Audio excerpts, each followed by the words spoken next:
Dumating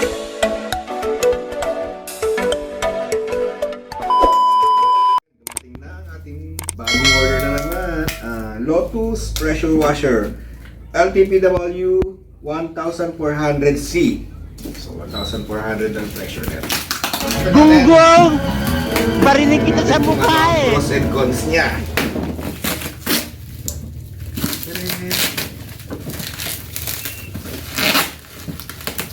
Yun, may resibo. For warranty. Kasama po siyang resibo. Ayos. Okay. So, binili natin siya kay ODB Trading. Sabi natin yung resibo kasi meron 6 months local manufacturer warranty yan. Supplier din. Hindi totoo yan.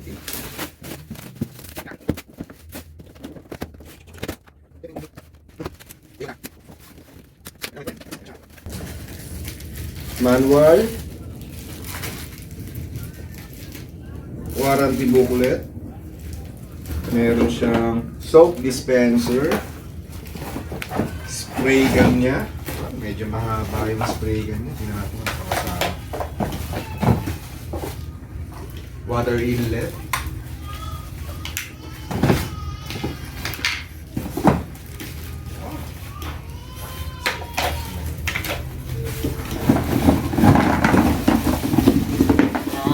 bigat din siya.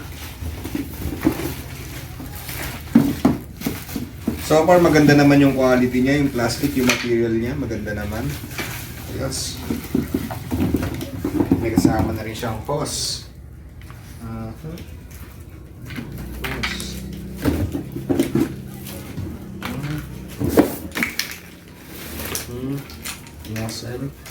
Siguro nasa 3 meters lang itong hose na to. Medyo maiksi siya pag maglilinis ka ng kotse.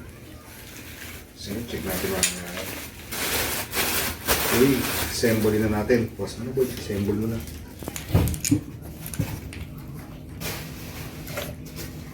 Three hours later.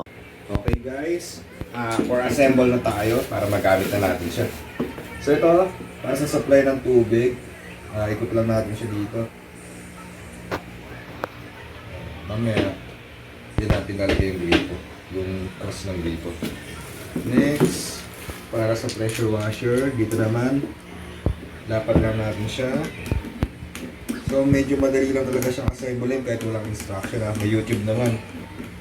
Ikot mo na. Next, may mga sabitan. Ito, so may guide naman siya dito. Naman ito dito sa sabitan ng hose. Hindi mo yung sabit yung hose dyan. Ito naman may kasama siyang screw dalawa. Ito siya dyan.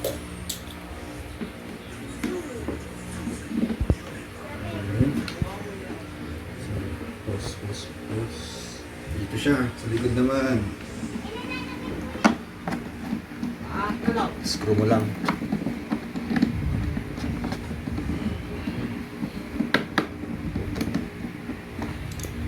Next, kabila.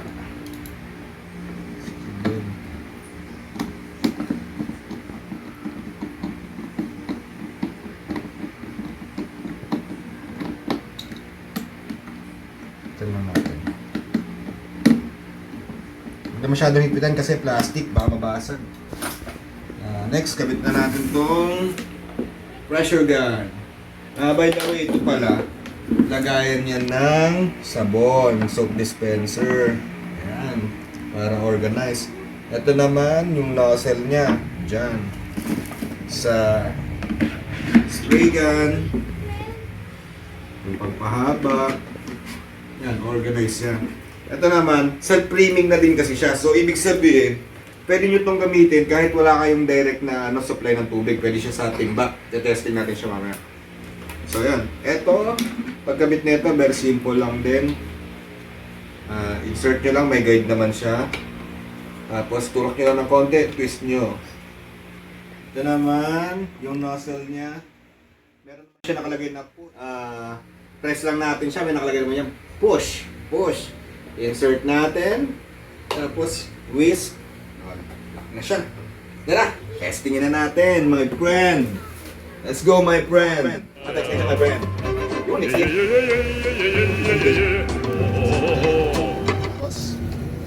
Dito, my friend, meron na tayong hose na ready. So, mamaya natin testing yung self-frame. Ano ba ito? Hose mo na.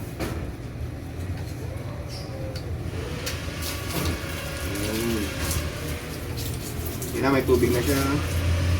Yun na, kasalang natin siya. Ay, hindi lapat. Hindi siya lapat. Yun, lapat. Okay na. Kaya ko naman. So, pagasin muna natin siya. Para yan, may tubig na pumapasok. Natin yung hose.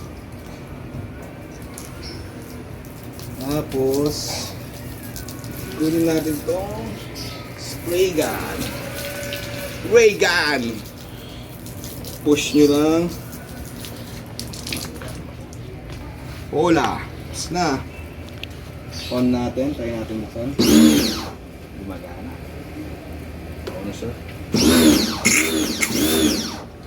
Testingin natin sa lumot. My friend. My friend, testingin natin kung malakas siya. Lumot yan, ha. Malakas. Uy, maganda pa siya. Malakas ang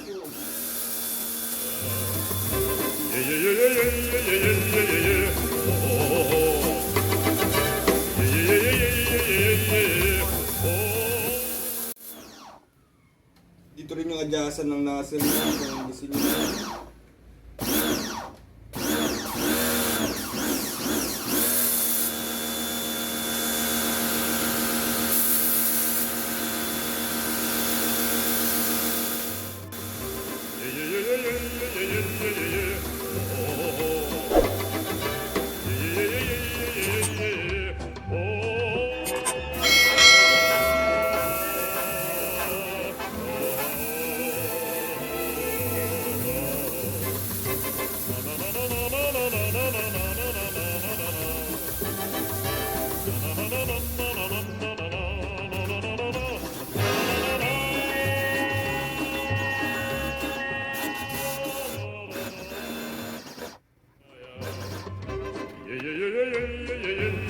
Okay, dishwashing lang muna gamit natin, my friend. So tanggalin lang natin itong mahaba na to.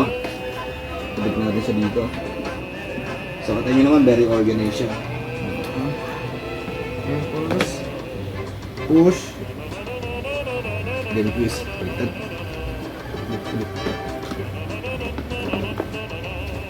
Push, then twist. On. Yeah.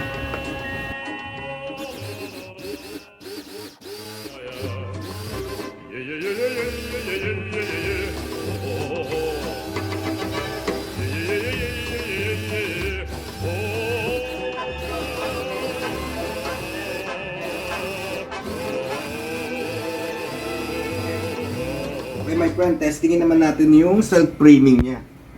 Pag sinabi mong self-framing, pwede siyang humigop ng sarili niya kahit hindi dito sa gripo. Tanggalin natin ito.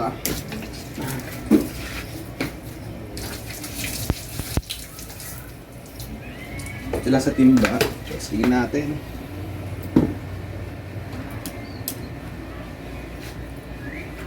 So, pagasin natin.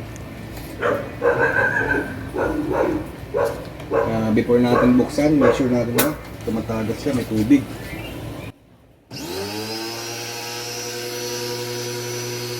Tumatagas siya. Galing sa timba ng tubig yan.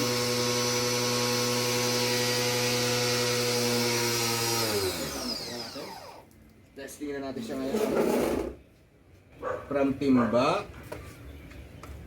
Spray gun. Patay na natin. Okay, buksan natin. Testin natin from timba. So, effective. Gumagana nga siya ang timba. Tingnan natin kung gaano katagal yung mau.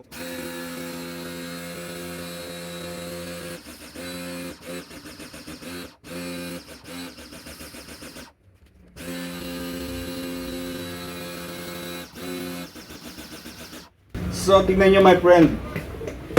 Kahit ang tagal ko na nagbomba doon, halos kalahating timba lang yung nagamit natin tubig. So, ibig sabihin, nakapagdilig na tayo.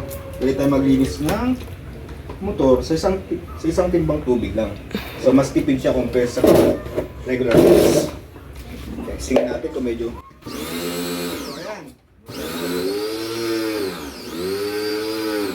Medyo nahirapan siyang migop. Kailangan talaga medyo mas mataas yung level ng timba para makahigop siya ng maayos.